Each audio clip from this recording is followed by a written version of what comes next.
ದಾಳಿಗೆ ಸರಿಯಾದ ಪ್ರತ್ಯುತ್ತರವನ್ನ ಭಾರತೀಯ ಸೇನೆ ಕೊಟ್ಟಿದೆ. 21 ನಿಮಿಷಗಳ ಕಾಲ ನಡೆದಂತ ಕಾರ್ಯಾಚರಣೆಯಲ್ಲಿ ಉಗ್ರರ ಅಡಗುತಾಣಗಳು ಮಟಾಶ್ ಆಗಿದೆ.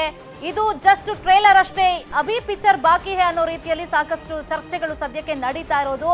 ನಾವು ಸಂತೋಷ, ಸಡಗರ, ಸಂಭ್ರಮಾಚರಣೆಯನ್ನ ಮಾಡೋ ಬದಲು ಇದೀಗ ಸೈನಿಕರ ಫ್ಯಾಮಿಲಿಗೆ ನೆರವಾಗಿ ನಿಲ್ಬೇಕಾಗುತ್ತೆ. ಯಾರಿಗೆಲ್ಲ ನಾವು ಉತ್ಸಾಹವನ್ನ ತುಂಬಬೇಕು ಅಂತ ಫ್ಯಾಮಿಲಿಗೆ ಇದೀಗ ನಾವು ಉತ್ಸಾಹವನ್ನ ತುಂಬಬೇಕಾಗಿದೆ, ಸಪೋರ್ಟಿವ್ ಆಗಿ ನಿಲ್ಲಬೇಕಾಗಿದೆ ಅನ್ನೋ ಮಾತುಗಳು ಕೇಳಿ ಬರ್ತಾ ಇದೆ. ಇನ್ನು ಜೈಷ್ ಸಂಘಟನೆಯ ಟಾರ್ಗೆಟ್ ಆಗಿದ್ದು ಇಂಗ್ಲೆಂಡ್, ಹಾಗೇನೆ ಅಮೆರಿಕ, ಇಸ್ರೇಲ್ ಅಂತ ಗೊತ್ತಾಗಿದೆ. ಯಾಕಂದ್ರೆ ಆ ರಾಷ್ಟ್ರ ಧ್ವಜಗಳು ಅಲ್ಲಿ ಲಭ್ಯವಾಗಿದೆ. ಜೊತೆಗೆ ಟ್ರೈನಿಂಗ್ ಅನ್ನ ಕೂಡ ನೀಡಲಾಗ್ತಾ ಇತ್ತು. ಸುಮಾರು 2 ತಿಂಗಳ ಟ್ರೈನಿಂಗ್ ನ ಕೋರ್ಸ್ ಅದು.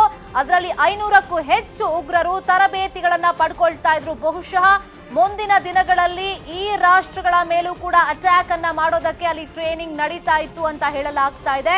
ಜೈಷ್, ಲಷ್ಕರ್, ಹಿಜ್ಬುಲ್ ಉಗ್ರರ ಹತ್ಯೆ ಇದೀಗ ಆಗಿದೆ. ಸುಮಾರು 300ಕ್ಕೂ ಹೆಚ್ಚು ಉಗ್ರರು ಈ ಅಟ್ಯಾಕ್ ನಲ್ಲಿ ಸಾವನ್ನಪ್ಪಿದ್ದಾರೆ ಅಂತ ಹೇಳಲಾಗ್ತಿದೆ. ಬಟ್ ಅಫಿಷಿಯಲ್ ಆಗಿ ಇಲ್ಲಿ ತನಕ ಎಷ್ಟು ಉಗ್ರರು ಸಾವನ್ನಪ್ಪಿದ್ದಾರೆ ಅನ್ನೋದು ಗೊತ್ತಾಗಿಲ್ಲ. ಈಗ ಭಾರತದಿಂದ ಇಸ್ರೇಲ್ ಸ್ಟೈಲ್ ಅಟ್ಯಾಕ್ ಆಗಿದೆ. ಇದಕ್ಕೆ ಸಹಾಯಕಾರಿಯಾಗಿ ನಿಂತಿದ್ದು ಮಿರಾಜ್ 2012 ಯುದ್ಧ ವಿಮಾನಗಳು.